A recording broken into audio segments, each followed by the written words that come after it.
Series का आपका video number 2 है, जिसमें हम लोग जानेंगे, कल हम लोग इसके पहले जाने हुए थे, इसके पहले हम लोग कल की क्लास में परावैक्तांक और कूलॉम के नियम और उसके बारे में हम लोग कल जाने हुए थे कि परावैक्तांक क्या होता है, ठीक है। और इसका फॉर्मूला जाने थे, और परावैक्तांक का मान वायु के लिए कितना होता है, जल के लिए कितना होता है, धातु के लिए कितना होता है, द्रवात के लिए होता है। हम कल के वीडियो में और कुछ भी जाने थे, ठीक है।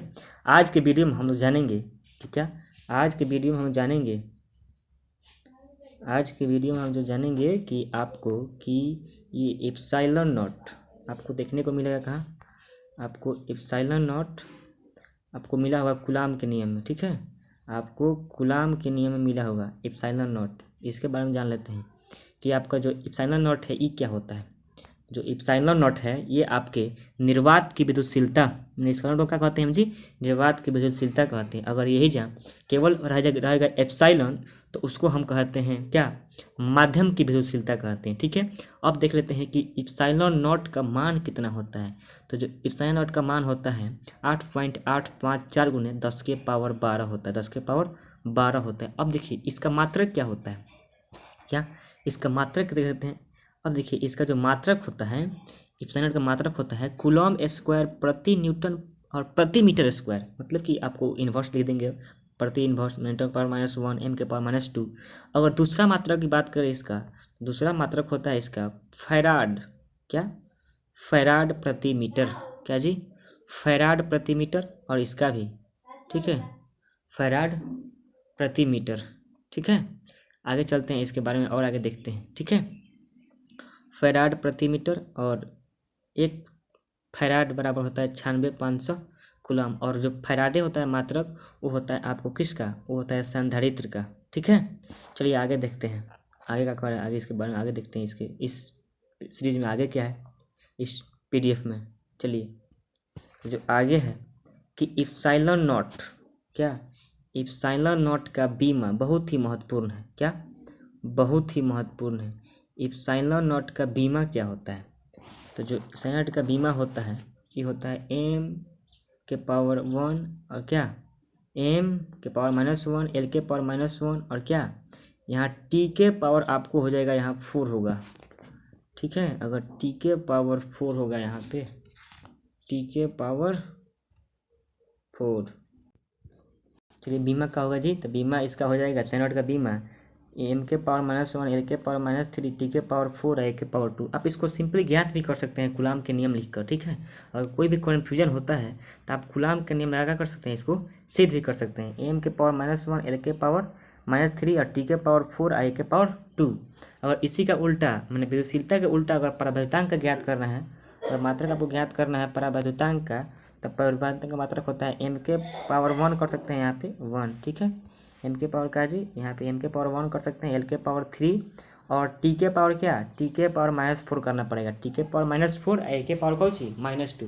मतलब कि आप एक याद कर लिए, आपका एक याद हो गया, मतलब कि एप्सिलॉन नॉट का मात्रक ज्ञात, बीमा ज्ञात कर लिए, तो आप उसका भी ज्ञात कर सकते हैं। अब मात्रक भी सही चेंज कर देना है। यहाँ पे जब प्लस था दोनों में, t पर और a पर, तो यहाँ माइनस था ऊपर वाले में एक जगह माइनस था, प्लस था, तो यहाँ जो माइनस वाला था वो प्लस हो जाएगा, प्लस वाला था तो माइनस हो जाएगा, ठीक है। चलिए आगे देखते हैं। आप हमारे चैनल पर ऐसे ही बने रहिए और मेरे चैनल को आगे शेयर करते रहिए, ठीक है। आगे चलते हैं, कूलॉम का सदिश रूप। हमने कूलॉम के बारे में कल जाना था, कूलॉम का नियम क्या होता है, बहुत डिटेल में आगे जाकर उस वीडियो को देख सकते हैं। और जो थ्योरी पार्ट भी मैंने वहाँ पे आपको कराया था। जो कूलॉम के नियम सदिश रूप देखते हैं, क्या देखते हैं जी, कूलॉम के नियम का सदिश रूप, ठीक है। कूलॉम के नियम का सदिश रूप क्या होता है, ठीक है। तो सदिश रूप होता है कूलॉम के नियम का, वो देखिए एफ होता है, एफ सदिश बराबर 1/4 पाइथागोरस नॉट Q1 Q2 बटा आर, जो आर सदिश है उसका परिणाम के पावर क्या 3, और इधर क्या आर सदिश, ठीक है।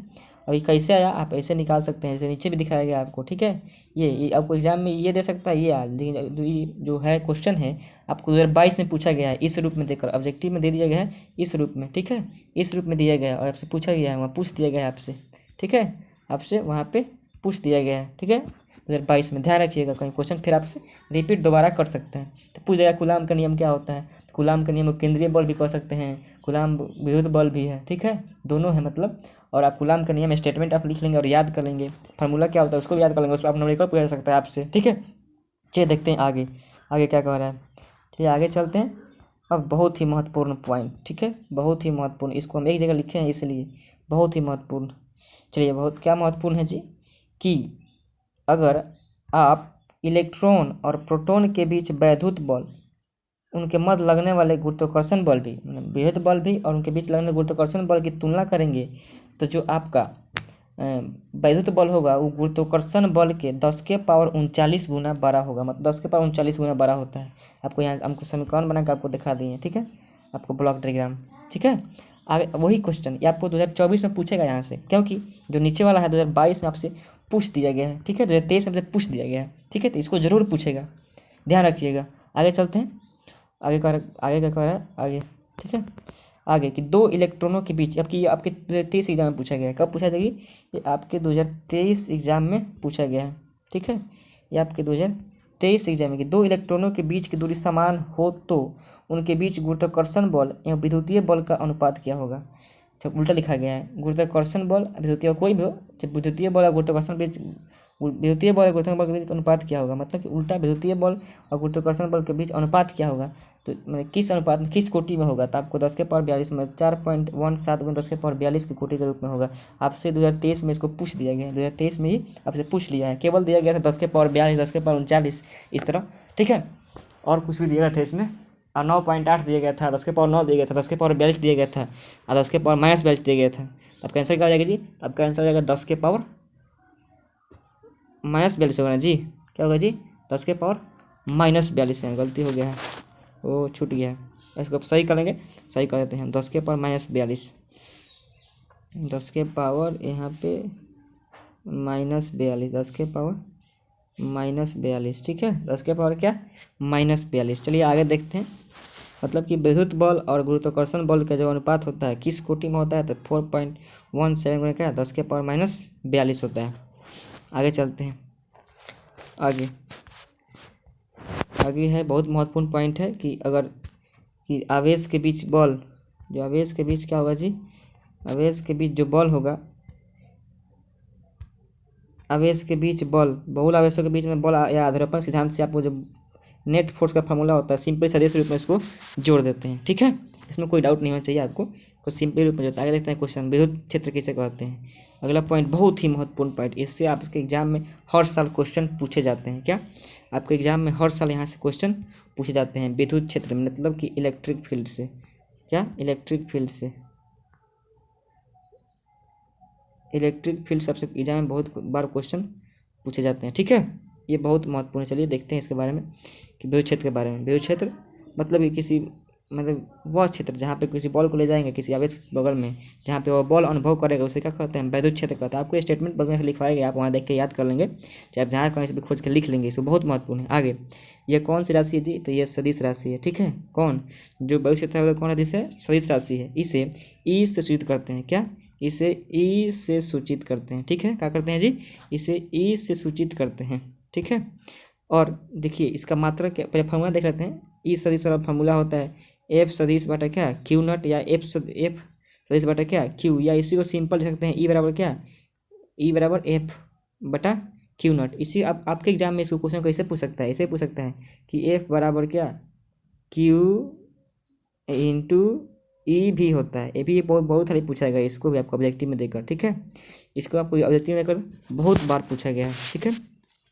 और देखिए इसका जान लेते हैं कि इसका मात्रक क्या होता है। तो जो मात्रक होता है ये भी बहुत महत्वपूर्ण है, मात्रक न्यूटन प्रति कूलम या वोल्ट प्रति कूलम भी होता है, ठीक है, न्यूटन प्रति कूलम या वोल्ट प्रति मीटर, बहुत महत्वपूर्ण। अब देखिए देखते हैं इसका बीमा, बीमा भी बहुत महत्वपूर्ण। देखिए पहले बॉल का बीमा लिख लिए ऊपर, और यहाँ आवेश का लिख लिए 80, ठीक है, आपको हो जाएगा। और देखिए यहाँ पे यह इसका बीमा हो गया क्या, ml के पावर -2 a के पावर क्या -1, ये आपको बहुत ही महत्वपूर्ण है, बहुत महत्वपूर्ण, ठीक है, बहुत ध्यान से देख दीजिएगा।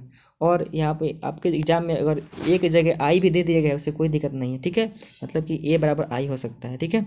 और जो इसका आवेश जो विद्युत क्षेत्र होगा उसका दिशा होगा, जिधर बॉल लग रहा होगा उसी दिशा में इसका दिशा बॉल लगेगा, ठीक है, जिधर बॉल लग रहा होगा उधर ही ई का दिशा होगा, ठीक है, ये आपको क्लियर हो गया। इस पॉइंट से अब इससे ज़्यादा कोई क्वेश्चन पूछा नहीं जा सकता है, ठीक है। आगे देखते हैं, इसको आप न्यूमेरिकल की तरह पूछ सकता है फार्मूला पर, इस फार्मूला पर एक और फार्मूला आपको दिखा रहे हैं उस फार्मूला से। चलिए ठीक है आगे देखते हैं। चलिए आगे देखते हैं नोट पॉइंट क्या है। नोट देखिएगा आप नोट पॉइंट में। नोट पॉइंट बहुत महत्वपूर्ण है। किसी दूरी पर मतलब कि किसी दूरी पर बिंदु आवेश के कारण जो विद्युत क्षेत्र का मान होगा वो कितना होगा। ठीक है, सबको डायग्राम में दिखाया गया। मान लीजिए यहाँ आवेश है कोई, ठीक है, और यहाँ पे क्यू नॉट आवेश लाए हैं तो उसको कितना बॉल लग रहा है, जो कितना क्षेत्र विद्युत क्षेत्र कितना होगा, वहाँ पे कितना मान होगा विद्युत क्षेत्र का मान। तो जो विद्युत क्षेत्र का मान होगा आपका वो होगा E बराबर 1/4 Q बटा क्या R²। अब देख लेते हैं कुछ आवेश के बारे में, कुछ पॉइंट पीछे छूट गए थे, वो आपको बहुत महत्वपूर्ण है, उसको देख लेते हैं। ठीक है, क्या जी, वो आपको बहुत महत्वपूर्ण है, उसको हम देख लेते हैं कि विद्युत आवेश की अवस्था, मतलब कि विद्युत आवेश स्थिर है तो क्या होगा, चलेगा तो क्या होगा, और गतिमान एक समान से चलेगा तो तुरंत चलेगा, तो बहुत ही महत्वपूर्ण है, आपसे यहाँ से पूछ सकता है। ठीक है, अगर विद्युत आवेश स्थिर है तो वह केवल विद्युत क्षेत्र उत्पन्न करेगा। ठीक है, केवल विद्युत क्षेत्र उत्पन्न करेगा।